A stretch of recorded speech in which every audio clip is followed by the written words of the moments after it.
Goodman and Hummel podcast, and we got Robbie Hummel. I'd known you since you were a kid. I could blow my knee out, both knees, and still kick your ass. We're trying to find the Robbie Hummel statue. I wanted to kill you.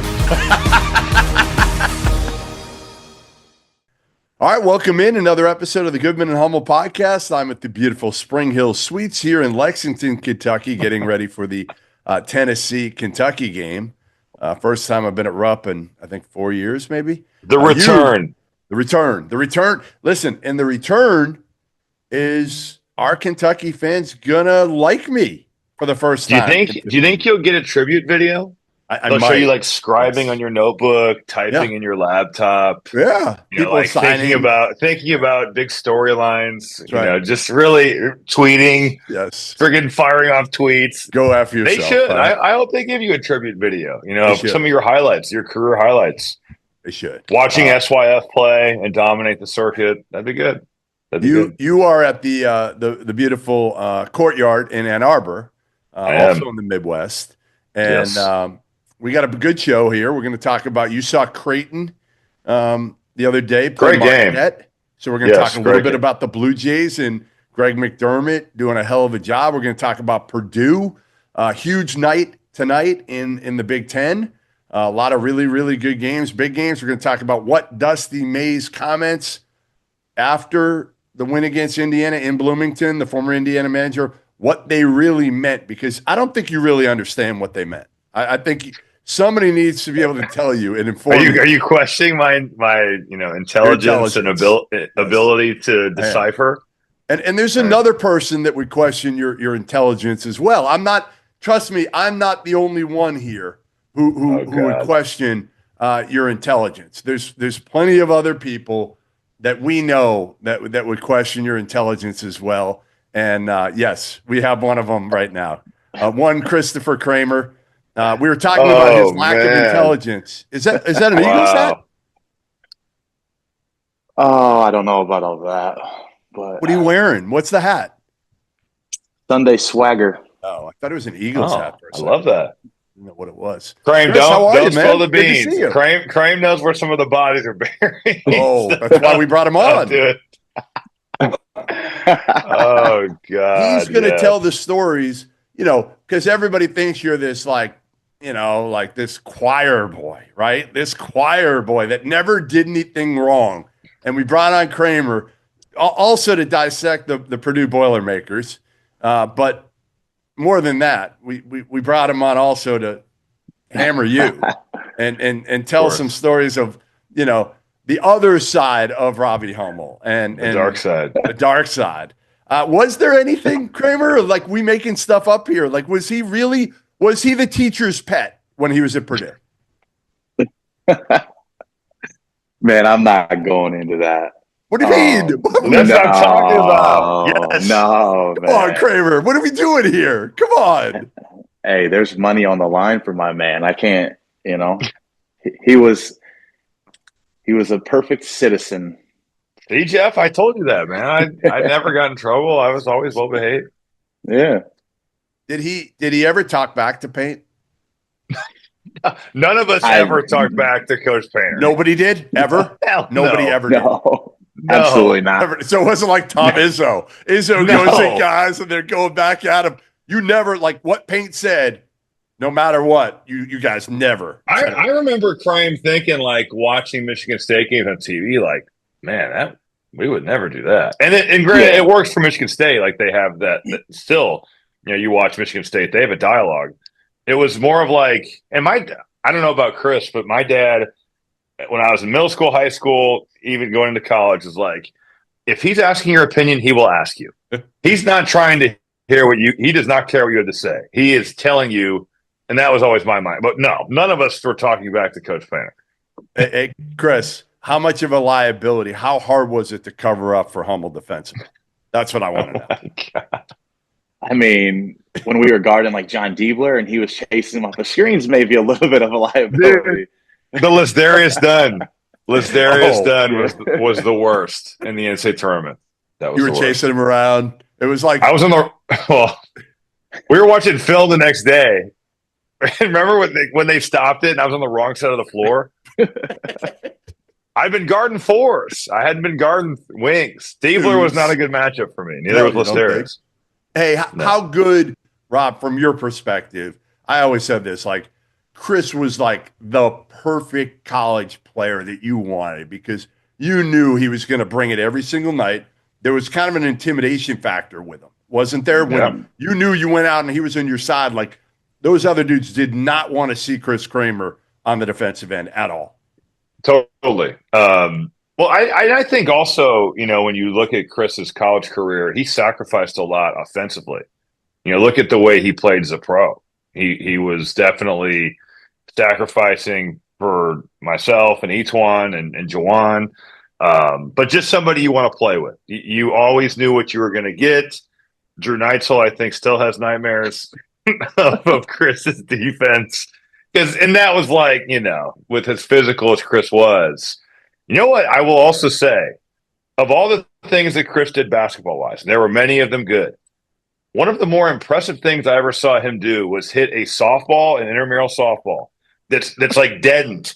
That like the harder you hit it, the less far it goes. He hit this thing like Bo Jackson. Really? This thing was hit into oblivion. But I think also me. Chris was all-state in football, basketball, and baseball in high school. His high school team would have lost to mine if we played, but we never did. But yeah, all-state. Where'd you go to high school, Chris? Where'd you go to high school? Huntington North. Yeah, it's up for debate. Don't let Rob Valparaiso was trash, but that's a whole nother topic. Dude, 2 Vikings. I'm the Vikings. He's the Vikings. It would have been the match for the Vikings if we could just made it to semi-state, and they could have too. Give me your favorite memory, then, Chris. I'm not going to ask you. I've given up on you slandering Hummel. It's not going to happen. I get it. So give me your favorite story. It could be actually a positive one, even. I'm okay with that. Oh, is there something that even showed like the other side of Rob? Because like I think people in this pod have seen the other side of Rob that most people didn't even know existed, which is the mean-spirited Robbie Hummel. Oh my God. You kill me. I mean, I go to bed, I have nightmares at night after these pods. Jeff wants to make fun of me the whole time and not have anything said back to him. That's what he wants. Jeff can dish it out, but Jeff can't take it. I think is where we're going with that. Exactly. But there's so many memories. So many good. There's a few obviously bad memories that we wish we could kind of erase and redo over. But I think, let's see, the one that pops out to me. Were you a freshman, Rob, when we beat Wisconsin? You were a year older, Chris, right? And you were a year older. Was it Michael Flowers? Yeah. I think I was a sophomore. Rob was a freshman. I think we rushed the floor and they picked Robbie up, and it was like he was, I don't even know, the Lord and Savior, like that game. Like it was unbelievable.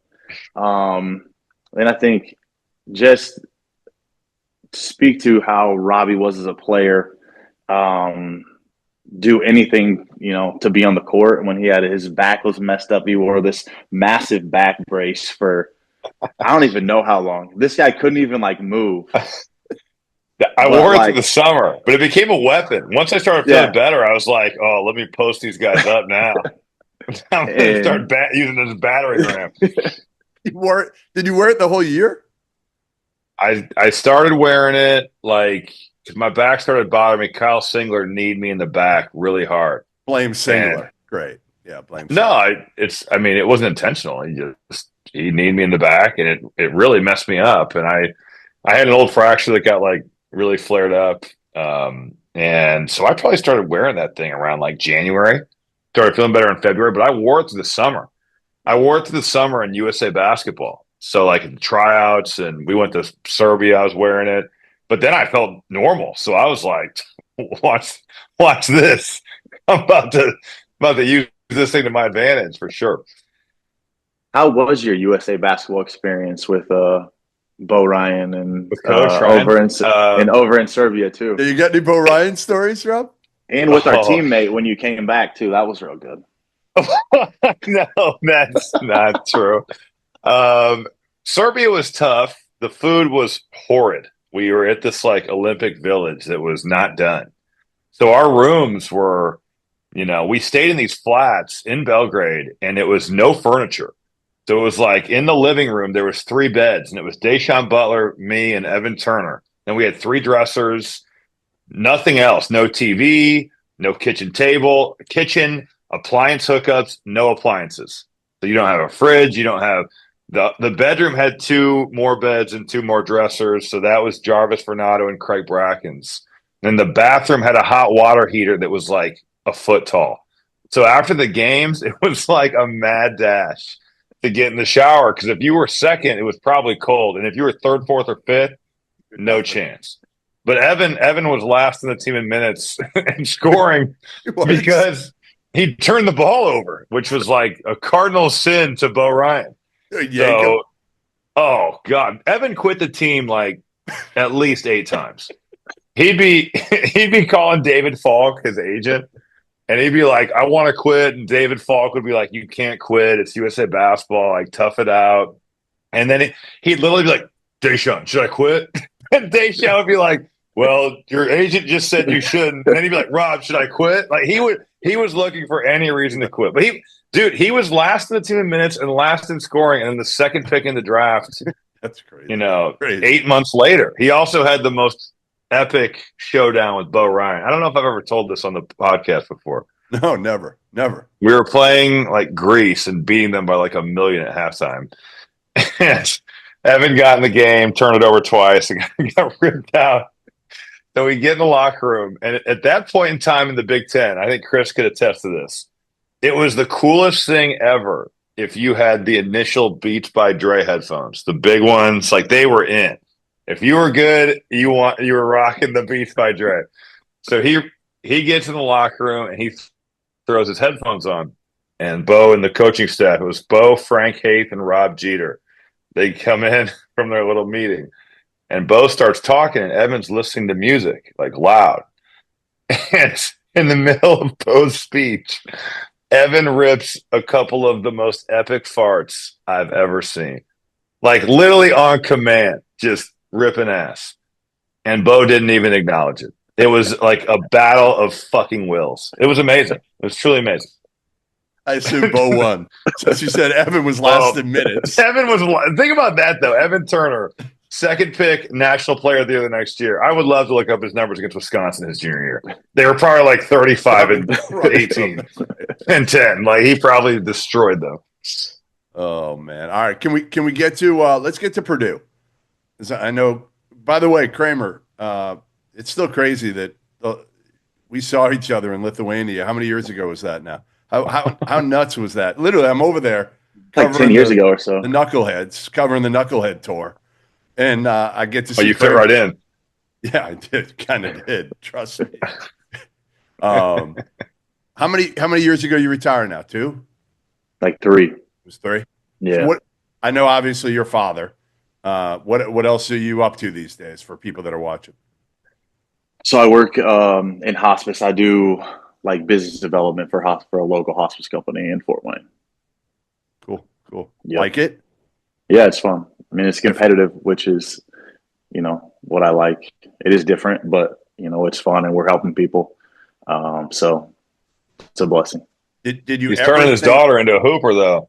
Sophie can hoop. I saw her last year. She's super cute. How old is she now? She's 7. Yeah. Did you ever think Hummel would be a broadcaster and actually a decent one? Like, seriously, this is a serious question. What kind of question? No, this is not a joke of a question. This is a real question. Did you ever think people would be talking about Robbie Hummel as one of the up and coming, great broadcasters in college basketball? This is a serious question. I could ask this. I don't know if I thought I know he had, he did through the NBA, he kind of did some of those things, but I thought his career would go longer. He would be able to play in the NBA and not even have to worry about this if he didn't want to. But I would not say up and coming. I would say he is he's there. You know what I mean? Like your agent. What is going on here? I never would have brought Kramer on had I known he was going to be like this. You know it is. I mean, this is ridiculous. This is Chris? Who could Jeff get that would just talk so bad about me? Right? Who would annihilate him? Who would annihilate C. him? Reed, Probably. C. Reed, yeah. Who? 1,000. Chris Reed. Chris Reed. They would probably all be like lies. I don't but care. You think it would I be care? Hilarious. It would be hilarious. Yeah, like let's bring him on. Like text me his number. Was an epic teamate. Well, I mean, Evan Turner would be good too. He'd probably rip on you, I would think. ET would. Right? He would. He rips on Evan. Rips on everybody. He rips on Steph Curry.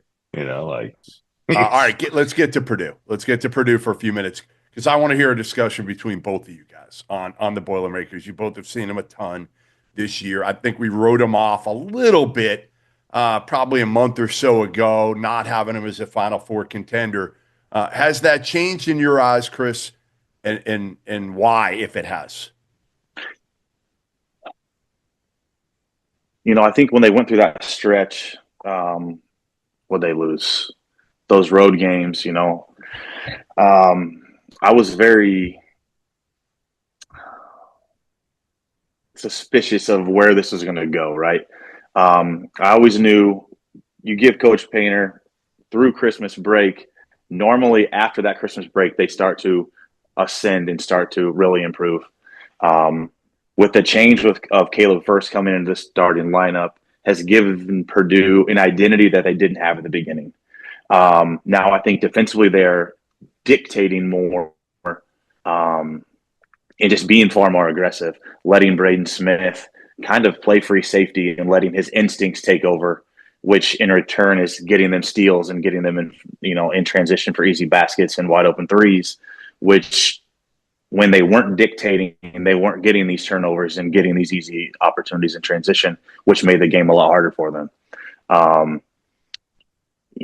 What happens when a team comes out and like Marquette did or Penn State and picks them up and just pressures the shit out of them? That's my question mark that I have for them. But do they have the talent to, depending who they play, where they play, when they play them, to make a Final Four run again? I think they have the capability of doing that. Yeah, I mean, there's not a dominant team. Like that's the one we just saw that with Auburn against Florida, right? Everybody had them as clearly number one. Rob, they lose. I've been saying it all year. Like they're really good. Don't get me wrong. They're really good. Alabama's really good. Duke's really good. But I don't think the gap is there's not that UConn from last year or 2 years ago, the second half of the year, UConn. Or even Purdue from last year. I mean, if UConn doesn't exist, I think Purdue is above everybody else in last year's season. I agree with Chris. And honestly, I told Coach Painter this at a shoot-around that I was at for the Indiana game, that watching C.J. Cox guard and Jakari Harris guard reminds me of what we used to do when we were there, where it'd be Chris picking the ball up, or it'd be Keaton picking the ball up, or Lewis Jackson doing that. And, man, I watched the Michigan tape tonight because I have the game tomorrow.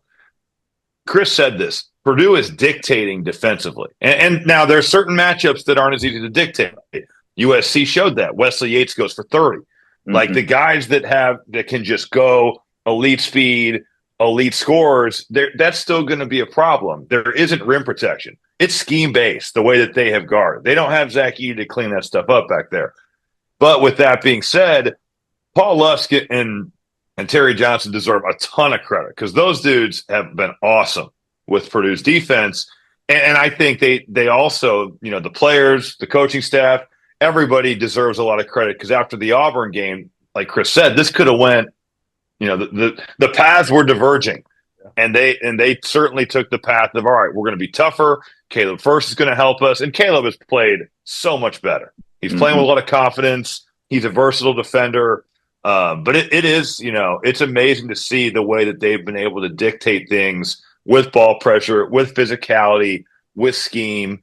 And on top of that, Trey Kaufman runs play like an All-American, and Braden Smith's the best point guard in college basketball. So and that's a pretty good formula. I think all of us thought it was going to be like Colvin or Heidi that had to make the jump. That was like the preseason, right? Everybody. I think all of us are saying that. That's going to be the X factor. That's the key. You knew what you're get out of Braden. Fletcher's been Fletcher for the most part, right? Like he's kind of been. He's had a great year. Third scorer, shoots it at a high clip. He's been great. Obviously, I think Trey's been better than we all thought. He's been better from an offensive standpoint. When you watch Braden, Chris, like I say, other than there's Cooper Flagg, I think is at a different level this year than everybody else. But I don't think Braden's that far behind now. And I think obviously you're talking about a couple, Janai Broom, Cooper Flagg, Cam Jones, Braden Smith. Those are the four guys that I think are locks right now as first-team All-Americans. When you watch them, what jumps out the most? Because he is so much fun to watch because he doesn't really, like, he's tough. He's everything you want, kind of in a Purdue point guard. No, 100% he is. And I think the thing that jumps out to me is his unselfishness. I would say he's patiently aggressive sometimes. If you hedge him, he's going to hit that pocket pass and let Trey Kaufman just go to work from there. But he has his kill zones, right? If he gets to that 15-foot, leaner, he gets to the baseline for the leaner, those are kind of his kill zones. And he's added that three-point shot and shooting it at a much higher clip, much more consistent than he was the year previously. People aren't going under anymore. The thing with Braden that I think is from playing overseas and playing point guard is when people consistently high hedge, and Iowa took away the pocket pass sometimes. They stole it, they deflected it, is what is that next option? You can't always out-dribble the big, string it out, and try to play. Where does that quick pass and letting somebody else make the next play?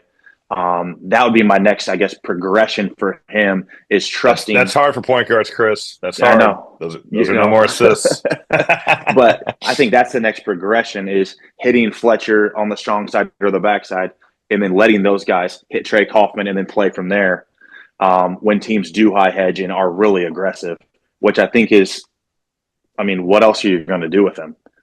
You can pressure him, you can do all of that, but you've got to get the ball out of his hands because he's scoring at will and averaging, 10 assists a game. You kind of got to pick your poison. So. Do you guys think Payne is, I'm looking it up right now, how old? I think he's around my age. Yeah, he's 54. He's 54, so he's older than me. Just so you know, I want that on the record, Rob. He's older than me. God, he looks so much better than you, though. He does look better than me. Everybody looks better than me. You walked into that one. Screw you. How much longer do you think Payne is like an Izzo type where he's just going to coach forever? He's got hobbies. We know that. He loves to go to the Cubs games. He's very well-rounded and can talk about anything. But do you think he's a guy that's just – or do you think the sport, because of what's going on with NIL, because of what's going on with it being harder to retain guys, he's been able to do it? Okay, he's been able to do it and be fortunate so far. But that's not going to continue. We know it can't. Mm-hmm. How much longer do you think he goes, Chris, with the current climate the way it is?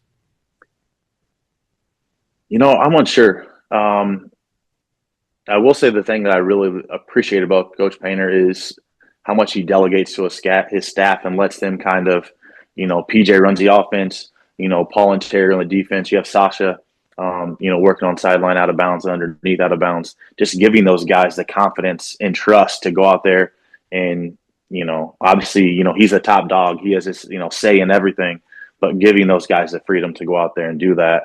But with the new landscape, I don't know. I don't think NIL, I say, affects Purdue, but it doesn't affect Purdue like it's going to affect other schools. For Coach Painter's recruiting people that fit the system, that he's not worried about stars, rank, any of that stuff. He's going after people that are going to fit. And, they're getting pretty good money to come, and you're coming into the culture, you're coming into winning. Is it going to sustain where nobody transfers? Probably not. But, you're going to go and keep getting those same guys. Maybe you have to get into the portal, depending on what you're looking for. But I could see him staying for, another 10 years. He's at that point. He's very comfortable. He has a great life at, coaching at his alma mater. So, it's really just, whatever he feels. And if he gets to a point where that he just is ready to be done and just, go and enjoy life without basketball and having all of the responsibilities of a coach. Hey, Rob, an Indiana fan told me today, I was on campus in Bloomington, and they said Indiana, as you guys know, like his whole family went to Indiana. They should offer him like $10 million just to make Purdue have to pony up and pay like $11 million to keep that paying. It's actually kind of smart in a way, right? Like if you're Indiana, just totally screw your rival. Yes, yeah. In a way, it would be smart. Yeah, I wouldn't be surprised. I mean, he's been to the Final Four now. I'd be surprised if we have Coach Painter for like another 10 years. I think it's more like, I don't know. 5-ish. I hope it's like, yeah, I that would be my guess, but maybe not. I mean, when I live with him, which is such a funny thing to say. When I lived with him. When I lived with him for 6 months, I got hurt in Milan playing, so I had shoulder surgery. And actually, this shows how awesome Coach Painter is. He was like rehab at Purdue, which when you don't play in the NBA, I was out of the league. I'm playing in Italy. I had to come home and have surgery. I paid for my surgery. If I had it in Italy, the Italian team would have paid for it, but I wasn't going to do that. So I had it in New York, and then you're on your own for rehab. You don't just So he goes, just rehab at Purdue, which was awesome, and you can stay at my house. So, all right, give me the feel. You're staying at his house. Where are you staying? What are you doing for chores? Are you doing anything to help the Painter household at all? Well, like, what do you mean chores? Are you taking out the trash? Are you doing the dishes? Or are you leaving them dirty? Like, what are you doing? I would do the dishes and stuff, like, for sure, if I used them. But I also will say, I would be like the odd job guy. One time, Coach's wife's dog got out, Sugar Bear. And I was at practice, and I had to go and chase Sugar Bear. Like, I left practice while it was going on. I'm chasing the dog around the neighborhood and, like, on the golf course. There's no way. Hey, I've seen you move. There's no way in hell you caught that dog. Sugar Bear was fast as shit, too. Like, this dog was flying around. It was cold. I was like, good God, please let this dog just come back. But like stuff like that, So did you get? I eventually corralled Sugar Bear, and we got her back in the house, or him back in the house. Like, I feel like Sugar Bear is just like 6 pound, like tiny dog, Sugar Bear, yeah, Sugar Bear. But no, like, other than that, I didn't really have like chores. But that is pretty cool, though. The point, yeah. No, and he's helped a lot of guys. He really has. But the point I was going to make about that was I would come home a lot of the time, and he'd be watching basketball. So, he'd be phenomenal on TV because he's funny and he knows so much about the game. He'd be awesome at television, scouting. But I just, the landscape is definitely changing. And like Chris said, it hasn't totally affected him. But it's amazing to think about, we weren't allowed to have peanut butter on our bagels, and now you're like, here's $2 million. Come play for our team. It's changed so much. Hey, Kramer, last thing before we let you go. If Hummel were playing today, NIL and all that were in the equation, I'm not going to ask you how much he would have made.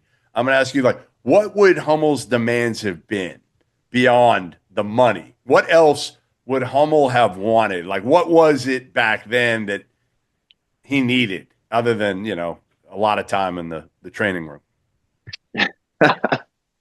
Jesus Christ. What? Great question. Way to phrase it with the jab at the end. They named the training room after you. Didn't they change the name? No, it's named after Donald Shelbourne, which is a story in itself. We're gonna get that squared away, and we're still working on the statue, but Painter says nothing, zero. Yeah, absolutely nothing. I think Kramer made an appearance. He would have had a car there. Kramer, you made an appearance in the short film about the Hummel statue. Yep, Sophie made an appearance, I think, on that one too. Yes, she was awesome. She starred in that thing. You know what I would have wanted, Kramer? I would have wanted first $100 at Harry's paid for it. That would have been the deal I wanted. First, you would have had a Chipotle deal for sure. That was right by your apartment. That too. Chipotle, Noodles and Company. Oh, I like Noodles and Company. Noodles was a staple. We lived above it. What was your guys' spot? What's your guys' spot in West Lafayette? Was it? Would you say the first place, Harry's? Harry's is a bar. Okay. What was Harry's the a place? good bar. What's the like lunch spot that you've sent me that I've gone to a few times there? That's like, Triple X. Yeah. Real healthy. Yeah, place. but Triple X is like, where we went a lot was Bruno's, but Bruno's closed. It's like they had all this memorabilia. It was an awesome spot, and they're just carry out now, so they moved to a smaller location. So, all right, Chris, listen, we appreciate you jumping on. Great to see you as always. Kramer, I owe you, man. I owe you for not spilling the beans. I mean, seriously, I got you, man. That was unbelievable. Like taking care of your boy. He would not do the same to you. We've got an iron cast crew here. We don't screw each other over. You've done you would not be that kind to Kramer. If we were telling Kramer roasts, you would trust me. I know you. You would go all in and make. I will say, Kramer did one time do me a solid by taking me home. We were going to Australia the next day, and we had a little party. And Bobby Riddell and I, we went and got some pizza at at Mad Mushroom, which is right by Mackey. And in between the pizza coming out and me using the bathroom, I don't know what really happened, but Bobby was gone and I was locked in, and Chris ended up taking me home. Locked in the bathroom? I was just locked inside. I don't know how, but yeah, that was a tough night. But then we had to go to Australia the next day. Yeah, but then don't act like when we got to Australia, you were like on another level. Everyone else is jet lagged. It's like, come on, guys, look at Rob. Like, Coach, we just flew 20 hours. I was hyped to be at Bondi Beach. Hey, Chris, the teacher's pet, man. That's the new name for him. He brought that apple for Payne every day. You guys didn't see it, but you know he delivered it. You know he did. Chris, appreciate it, my man. We'll talk soon.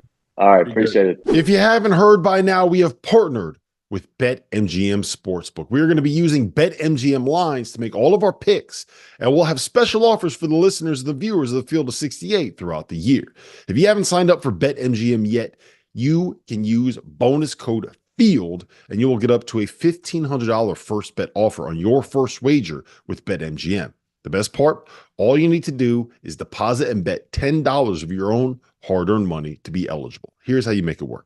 Download the BetMGM app and sign up using that bonus code FIELD. Deposit at least $10 and place your first wager on any game, and you will receive up to $1,500 in bonus bets if your bet loses. Just make sure that you use that bonus code FIELD when you sign up. BetMGM is going to have some fun offers available throughout the NBA playoffs. Bet insurance tokens, odds boost, and what I love, a nice parlay boost or two from time to time, as well as a ridiculous array of player prop bets for any sport that you could possibly imagine betting on. BetMGM is and always will be the king of the prop bet. So go download the BetMGM app, use the bonus code FIELD, and sign up today. And while I've got you, a quick request. The best way to support the Field of 68 content that you get for free is to engage with us. Rate and review the podcast. Like and share the YouTube videos. Tell your friends about us. It all helps in a world where the algorithm is king.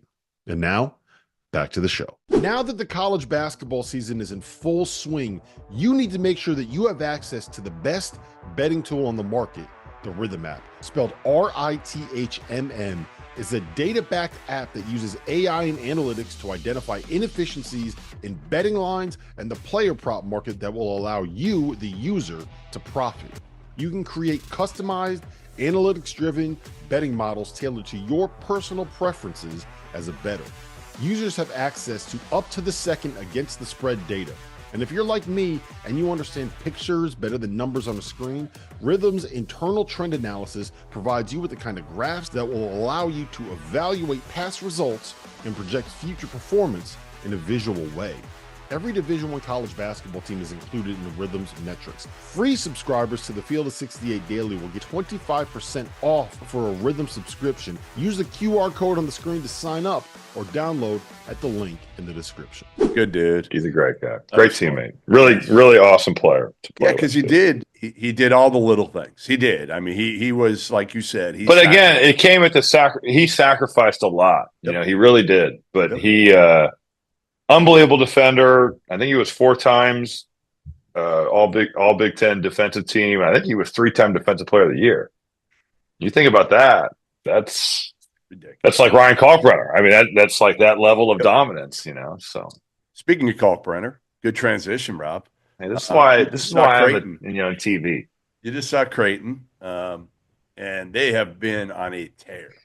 Yeah. And I will say this: I did not see this coming when I saw them in Vegas. So you say that a lot about.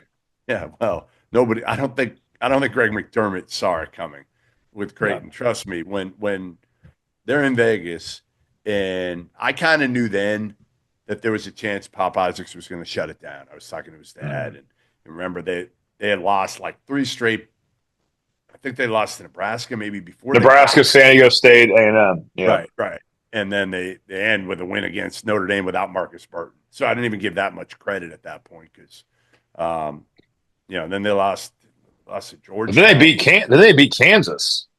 Right, and then Pop Isaacs shut it down. And that was Pop's last game, and then he was done. Yeah, but he had a great game. And I thought they were done. When because I'm just like Ashworth, I didn't know he could do this consistently. I felt like they were perfect together. They kind of shared point guard duties. But Ashworth's been awesome. Kalkbrenner's Kalkbrenner, man. He's like, I say underrated. Doster pushed back on me when I said underrated. He's like, how can he be underrated? You know, he's player of the year. Think he flies under the radar nationally. I think Big East fans probably understand. Creighton fans appreciate him. Right. But I think if you're talking on a national scale, I think Ryan Kalkbrenner is underrated. Because he doesn't say a word. He's so quiet. So quiet. He just does whatever you need him to do. He's so good defensively. And Jemiah Neal's been pretty darn good, right? That was the thing. When that game was hanging in the balance, Jemiah Neal had 4 fouls. He comes back in the game, and it was like if you took an IV and just infused Creighton with confidence and swagger. That's what that was. You know, he comes into the game, makes multiple plays, multiple shots, goes and gets rebounds at the end. And Ashworth is playing out of his mind, and Kalkbrenner has 2. Those 2 guys have been awesome, but who's going to be the third scorer? Right. You know, and that's really my life. I thought it was going to be McAndrew. I thought coming out of Vegas. I did too. He's talented. Yep. My light just turned off over here. What the hell? You're fine. It's probably no. I know. I was thinking ghosts. No, you're all right. At least you don't have a cat attacking you like the last time we did the pod. Remember from the Fairfield Inn, and the cat was nice. He was purring. He was not. But yeah, Creighton, Greg McDermott, heck of a job. You know, is it? I'm kind of surprised he hasn't. Is it partially though because the Big East isn't overpowering? Why they've been able to do some of this? I mean, they win at UConn. Obviously, they get this win over Marquette. You know, Providence is down. Xavier hasn't been great. Villanova's down. They're a little bit of a product of the league, aren't they? No, that's probably fair to say. But you know, they've beaten St. John's at home. Yep. So you know they've beaten the best teams in the league. They've beaten St. John's. They've beaten Connecticut. Yep. So they've beaten Marquette now. Can they? The league is not deep, and the bottom is still. You know, they shoot. I think they're scary because McDermott is a hell of a coach, and they shoot a lot of threes, and they've got a couple guys where you're like, man, Stephen Asher can make 8. Oh. He can make 8 in a game. And Kalkbrenner is just an all around great player. Jemiah Neal has really upped his level. McAndrew, I think, has the ability to play well. Hasn't been consistent, but you give him an NCAA tournament game, you tell me Jackson McAndrew makes 4 threes. I believe that. Right. I can see that happening. So yeah, I think they can make some noise in the tourney. McDermott's done a hell of a job. I'm surprised he hasn't really been mentioned more for the Indiana job. I don't know if he'd take it. I don't know if he'd be interested. I have no idea what his buyout stuff is. My take on that, here's my take, is he's 60 years old. I don't know if he's not closer to retirement than he is taking another job. I don't know. I mean, these days it's different because you're not necessarily hiring a coach for 10 years anymore. You're hiring a coach hey, if you can give me 3 or 4 good years, you know, like Rick Pitino, wouldn't you hire if you're Indiana? If you here we go again. If you could, I'm saying if you could get Rick, I don't think they can get him. Okay, I'm on record saying that. But wouldn't you call? I don't care if he's 72. Does it matter to you because you've been around him? He's a young 72. That dude's got 3 more really good years left coaching, at least, doesn't he? Yeah, I mean, and the job he's done this year is incredible. Incredible. I don't know. I don't know if he's necessarily. I mean, Indiana's looking for somebody that wins games, right? Like, but at the same Does Rick time, Pitino win games, Rob? Does Rick Pitino win games? Can I finish what I'm going to say? Yes, he wins games. I know that. Thank you. But they just hired a guy that was in his mid 60s, and I could just see them thinking, you know what? Yeah, I would like, or not. I would. We, Indiana University, would like to go with a younger candidate who's going to be here. And I'm not saying that Rick Pitino would win in Indiana. I don't think Indiana would hire Rick Pitino, and I don't think that he would go. You know, I don't think either way. I agree. I agree. I would just, the calls you got to make and we're digressing here a little bit, but you got to try Brad Stevens. You try Rick Pitino. You try Scott Drew. Who else do you try? I mean, you could try Nate Oates, maybe. I mean, no point. Bruce Pearl, Nate Oates, they're not going anywhere. They have better jobs right now. You think Pearl wouldn't go to Indiana if they called? No, I do not. Is that because of Steven? Yeah, I mean, I think that's part of it. I just think he's got a better job. Why are you leaving Auburn? You have a chance to win a title at Auburn. Why are you going to go to Indiana and rebuild? I don't know. I just think because he was at USI and it's intriguing. Indiana with the history. Yep. But you can win a title at Auburn. Auburn's become a great job, and they have money and they have a fan base that cares. So, So while we're on this, another transition is Dusty May played in Bloomington, the former IU manager. They ended up holding on for the win, and after the game, he was a little bit non-committal when somebody asked him about the interest that IU had in him. It was not no. Right. He said it's flattering. It's flattering, but no matter what I say is basically how he said. No matter what I say, it doesn't matter, and that's not true because if you could come out and say, "Hey, you know what? I'm not going anywhere." Now, people have said he'd be a fool not to, from a leverage standpoint. You see, you are smart. You are smart. I said I was. Did you know that I was named the business school senior of the year? I rub it in all of my friends' faces all the time. Is that true? The Kramer senior of the year. I think that was probably just kind of one of those things where they was it based off my 28-point performance against Kansas in the NCAA tournament? Yeah, I don't think you earned that off the court. I think that was one of those. Well, you know what? Let's just kind of give it to him, even though he's probably ranks like 132nd in the business school in terms of actual. Wow. Drew Anthrop saw me work, and we had class together. He appreciated my work ethic. You're right about the leverage. Because he signed a 5-year deal last year. Andy Miller's his agent, doesn't represent a lot of college coaches, and he signed a 5-year deal for less than $4 million a year when everybody wanted him. Right? Louisville wanted him, Vandy wanted him, Ohio State. Yeah, they didn't go to the Diebler. Correct. Right? No, before Diebler, they wanted him. So I think his contract doesn't match up with most first guys of his ilk. Right? So if you're him. Why would you possibly lose leverage and say, no, I'm definitely staying here, even if you are? I think he stays in Ann Arbor. I really do. Yeah. I believe he stays in Ann Arbor. But now, why not? Hey, well, don't you think also with the way Michigan is set up that, all right, they have a football program that generates a ton of money. You have that. But also, the fans at Michigan care, but they maybe start caring more after the college football playoff ends. So, you kind of, whereas at Indiana, and look, the football team, but is that good or bad? Narrative. But I'm not sure. I don't know because on one hand, you're like, well, this is never going to be in an atmosphere like Indiana or Purdue or Michigan State or Illinois throws out. But if things aren't going so hot, you can kind of, look at how negative things have gotten in Indiana this year. Whereas, Michigan, not that they're going to accept you not doing a good job, but it's not going to be the same level of scrutiny that you face in Bloomington, Indiana. That's for sure. No, I agree. And I think Dusty's a guy that doesn't love the attention, to be honest. So I could see him saying thanks, but no thanks, even though, again, IU manager, family, living in the Bloomington area, all of that. But also, if that goes south and all those people live there, it ends up being weird. Just like, it is for Mike Woodson right now, and it was for Chris Mullen, and like that. there is something to be said about that. Like if Matt Painter got fired, because he was losing, that does kind of change. And granted, Matt Painter was a good player at Purdue. He's not an all-time great, but it changes the relationship when it doesn't work. Yeah. So that would be a hard thing too. Yeah, it's going to be interesting to see. Again, I was in Bloomington today and yesterday. Did you eat at B-Dubs? People always tweet that at us. You know why? You understand? So why do they tweet that at you? You don't know the backstory? Yeah, they kill me for it. Because like 2 years ago, I went to B-Dubs and it's like across town. It's like not in near anything.